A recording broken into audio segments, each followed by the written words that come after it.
காலை ஒளி. எழுதியவர் திருமதி டோரா எட்வின். பெரிய காரியங்களில் உண்மை காண்பிக்கிறாய், ஆனால் மிக சிறிய காரியங்களில் உனக்கு உண்மை தேவைப்படுகிறது. உன் மனசாட்சி சுத்தமானதாக இருக்க உண்மையே தேவை.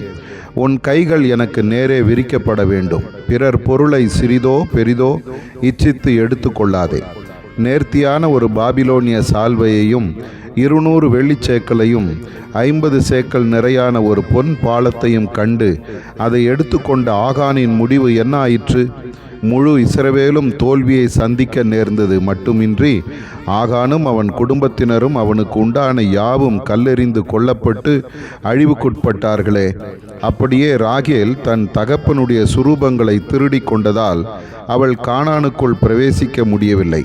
பிறர் பொருளை எந்த விதத்திலும் இச்சித்து எடுத்து கொள்ளாதே. முடிவில் அது சாபமாகவே முடியும்.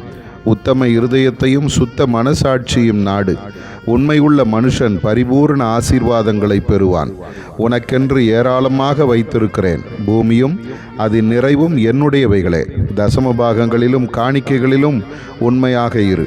ஆதார வசனம்: உன் பொருளாலும் உன் எல்லா விளைவின் முதற் பலனாலும் கர்த்தரை கனம் பண்ணு. நீதிமொழிகள் 3:9.